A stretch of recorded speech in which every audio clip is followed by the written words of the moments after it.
Hello students, welcome back to my YouTube channel. सभी का बहुत बहुत स्वागत है मेरे यूट्यूब चैनल पर। आज हम बात करने वाले हैं कितने नंबर पर बी पार्ट में पास होंगे, मतलब दोनों ए पार्ट और बी पार्ट। और बी पार्ट का जो सिस्टम अटक रहा है कुछ स्टूडेंट का, उसको क्या करें, मतलब कैसे तैयार करें। जो स्टूडेंट आर्ट्स एंड जो साइंस वाले हैं, मतलब जो कॉमर्स वाले हैं, उनके लिए इसमें कोई ज़्यादा कठिनाई नहीं होने वाली है, क्योंकि ये सारा पार्ट जो है कॉमर्स का है। लेकिन जो और हैं बीए वाले और बीएससी वाले, उन सभी के लिए ये वीडियो बहुत ज़्यादा यूज़फुल होने वाली है। तो वीडियो को स्किप बिल्कुल मत करो और चैनल को सब्सक्राइब बिल्कुल कर लो। नए हो, पहली बार आए हो, या फिर अभी तक चैनल सब्सक्राइब नहीं किया है, चैनल को सब्सक्राइब करो, क्योंकि यहाँ पर जूनियर अकाउंटेंट से रिलेटेड या फिर किसी भर्ती से रिलेटेड हर न्यूज़ तुम तक सबसे पहले आती है। ऊपर से जो जूनियर अकाउंटेंट की साइंस है वो मैंने करवा रखी है, और इसके अलावा भी मैं अब साइंस लेकर आ रहा हूँ जो बची कुची है। क्वेश्चंस करा रहा हूँ मैं यहाँ पर PYQs, और टेलीग्राम चैनल तुम्हें ज्वाइन करना है। टेलीग्राम पर क्या मिलेगा, तो इसको ज्वाइन करें। इसकी लिंक मैंने दे रखी है, डिस्क्रिप्शन में है। इसमें क्या क्या चीज़ मिलेंगे आपको, PYQs मिलने वाले हैं, MCQs मिलने वाले हैं साइंस के, स्पेशली साइंस के, क्योंकि मेरी सब्जेक्ट साइंस है। तो जो विज्ञान है आपकी, उसके सारे MCQs PYQs टेलीग्राम चैनल पर मिलने वाले हैं। उसकी लिंक दे रखी है मैंने डिस्क्रिप्शन में। तो टेलीग्राम ज्वाइन करोगे तो वहाँ पर आपको ये सारी चीज़ें देखने को मिलेंगी, और साइंस के जो नोट्स हैं वो भी आपको इस टेलीग्राम चैनल पर मैंने डाल रखे हैं। थोड़ा ऊपर जाना पड़ेगा आपको उसमें, तो वहाँ पर आपको नोट्स भी मिल जाएंगे। तो ये थी हमारी जानकारी। तो इसको जल्दी से ज्वाइन करो टेलीग्राम को, और चैनल को सब्सक्राइब जरूर कर लो। अब हम बात करेंगे बी पार्ट और ए पार्ट, दोनों में कितने % नंबर हम लाना हमें ज़रूरी है, और कैसे हमारी रणनीति होने वाली है। अब देखो, ए पार्ट और बी पार्ट दोनों में मिला के तुम्हें कितने नंबर चाहिए जो तुम्हें मिनिमम पास होने के लिए या फिर अपनी कंपटीशन में शामिल होने के लिए, क्योंकि सिलेक्शन उसी का होगा जो इस मिनिमम क्राइटेरिया को पूरा करेगा। अगर इससे नीचे नंबर है तुम्हारे, तो सिलेक्शन के लिए तुम्हारी काउंसलिंग ही नहीं होगी।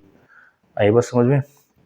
जैसे CET में क्राइटेरिया रखा था ना, इतने इतने % वाले इसमें एलिजिबल हैं, उनके बाद जो 15 गुना वगैरह ऐसे होता है। लेकिन इसमें क्या होगा, इतने मिनिमम नंबर तुम्हें लाने होंगे, उसके बाद कट ऑफ में शामिल ही नहीं होंगे तुम इतने से कम।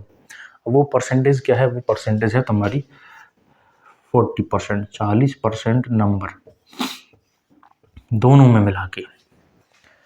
और दोनों में अलग अलग भी आपको 40% लाने हैं। वैसे 35% का रूल है, लेकिन तुम्हें तो 40 का टारगेट रखना है कि बी पार्ट में भी तुम्हें 40% नंबर लाने हैं। अगर इसमें कम नंबर रहेगा 40 से 35 से, वैसे दोनों का 35 है, एक बात मैं बताऊं, दोनों का 35 है, 35 में, लेकिन टोटल 40 होने चाहिए। लेकिन मैं ये मेरी तरफ से बता रहा हूँ कि इस बी पार्ट में तुम्हें 40% से नीचे नहीं लाना है। कोई पता नहीं, वैसे कंपटीशन तो ज़्यादा रहेगा, लेकिन ये मिनिमम पासिंग मार्क बता रहा हूँ मैं तुम्हें। क्वालिफिकेशन मतलब जो, तो इसे हम क्वालिफिकेशन बोल दें या फिर कुछ भी बोल दें। अब 40 से तुम्हारे 39.99% भी है तो तुम फेल हो, बिल्कुल फेल, जिसे हम फेल बोलते हैं। 40% तो तुम पास हो, 40% पर तुम पास हो जाओगे। अब इसके बाद तुम्हें जो कट ऑफ निकलेगी उसमें शामिल किया जाएगा या नहीं किया जाएगा, वो आगे की प्रोसेस है। आई बात समझ में, ये बात क्लियर है, ये बात समझ में आई। तो जल्दी से लाइक कर दो वीडियो को और शेयर कर दो अपने सभी दोस्तों के साथ। पहली बात समझ में आ गई कि 40% लाना है कैसे भी करके। अब ज़्यादातर दिक्कत बी पार्ट में आ रही है, क्योंकि अब हम इनका दोनों एनालाइज करेंगे, दोनों का कंपेयर करेंगे तो देखेंगे हम कि इसके अंदर जो भी सब्जेक्टें हैं, ये सारी सब्जेक्ट तुमने कहीं ना कहीं पढ़ रखे होंगे पहले भी, जो आर्ट वाले स्टूडेंट हैं। और जबकि ये जो सब्जेक्टें हैं बी पार्ट वाले, ये सिर्फ कॉमर्स वाले, उनके सिलेबस है। ये कॉमर्स वालों का सिलेबस, कॉमर्स वाले जो 11th-12th में पढ़ते हैं और BCom में पढ़ते हैं, वो सिलेबस है ये। आई बात समझ में। लेकिन इस पर हम चर्चा करें, एक है हिंदी इंग्लिश, 2 लैंग्वेज हैं। हिंदी इंग्लिश हर किसी ने पढ़ी होंगी, कहीं ना कहीं इंग्लिश थोड़ी कमज़ोर हो सकती है किसी की। राजस्थान जी की हर कंपटीशन एग्जाम में पढ़ते हैं। दैनिक विज्ञान भी हम हर कंपटीशन में पढ़ते हैं। गणित और कंप्यूटर, हर सब्जेक्ट ऐसी है जो हर कंपटीशन में आती है। तो कहीं ना कहीं ये सारी जो सब्जेक्ट हैं तुम्हें पहले पढ़ रखी होगी। दैनिक विज्ञान के लिए मेरे चैनल पर जाओ, वहाँ पर वीडियोस अवेलेबल हैं। ये जो सब्जेक्ट हैं, बही खाता, व्यवसाय वगैरह, लेखा जोखा, अर्थशास्त्र, सिविल, रूल, कुछ ऐसे, ये सभी सब्जेक्ट तुम लोगों ने नहीं पढ़ी होंगी, और इसमें प्रॉब्लम सबसे ज़्यादा इसमें आती है। अब इसमें करना क्या है, इसमें आपको सबसे पहले जो करना है कि तुम्हें कैसे भी करके पहला टारगेट इस बी पार्ट में क्या होना चाहिए, तुम्हें 40% नंबर लाने हैं। तो पहला काम इस पर करो, जल्दी से जल्दी अगले 10 दिन 5 दिन में इसका 40% से भी ज़्यादा, मैं तो ये कहूँ कि 50% का टारगेट लेकर चलो, तब जाके 40 से ऊपर आ जाएंगे हैं। लेकिन इसमें ये टारगेट हमेशा ध्यान रखना है कि इसमें 40 से नीचे रह गए, 35 से नीचे रह गए तो तुम्हारा खेल खत्म है। इसमें कितना भी तुम झंडा गाड़ लो, कुछ नहीं होने वाला। तो इस पर ध्यान दो। इसका लिमिटेड डाटा पढ़ो जितना तुम्हें से हो सकता है। लिमिटेड का मतलब मैं ये नहीं कह रहा कि कम से कम पढ़ो। अगर तुम्हारी मजबूत है फिर तो कोई दिक्कत नहीं है। ये वीडियो सिर्फ उनके लिए है जिनका ये बी पार्ट कमज़ोर है, या फिर जो आर्ट वाले स्टूडेंट है, साइंस वाले हैं। तुम्हें करना क्या है, इसमें से सबसे पहले 40% क्लियर करना है। कुछ भी करके 40% क्लियर करो, 50%। अब तुम्हें करना क्या है, स्कोरिंग कैसे होगी, स्कोरिंग अच्छी कैसे होगी। ये जो सब्जेक्ट हैं, ये सब्जेक्ट तुम्हारी 100% मजबूत होंगे, ये मुझे पता है।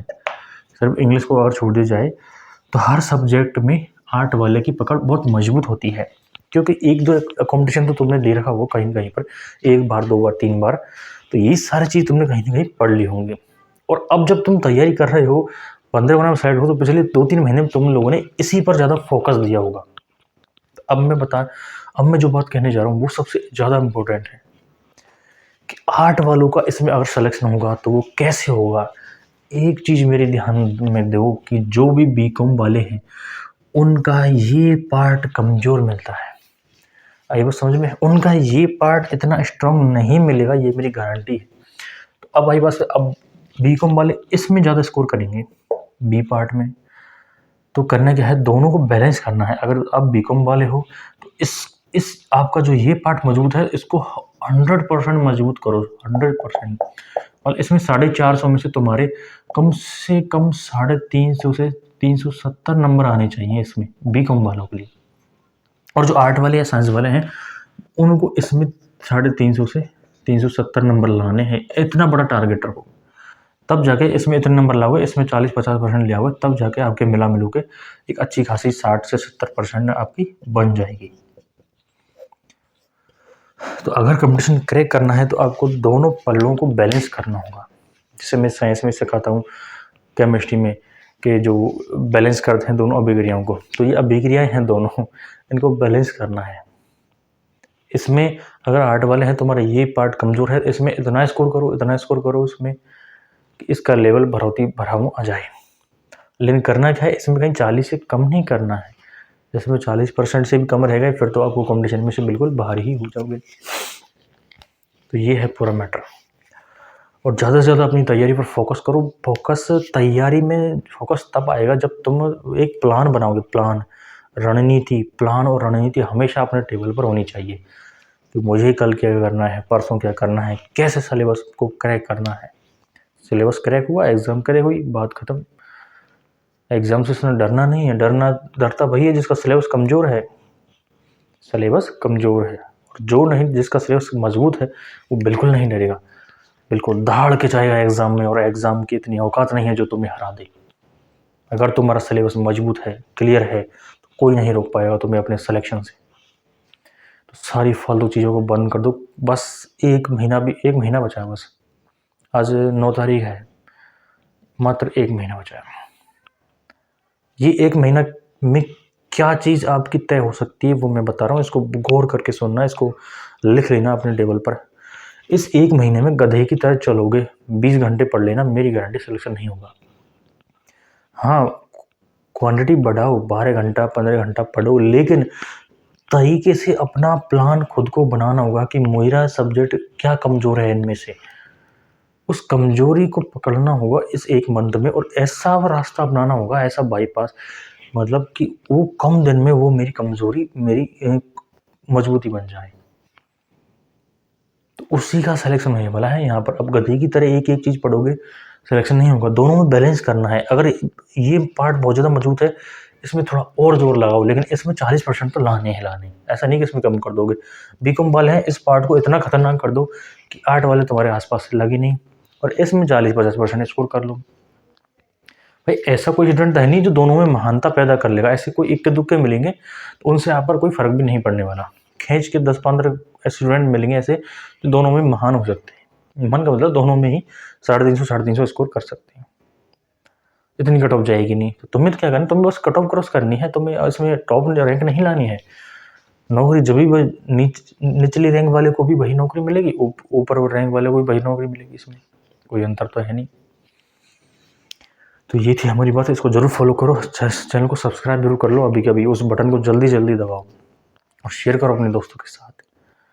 टेलीग्राम चैनल जल्दी ज्वाइन करें, उस पर आपको PYQs MCQs सारे कुछ सब कुछ छोटी मोटी जितनी भी न्यूज़ हैं सब कुछ वहाँ पर अवेलेबल है।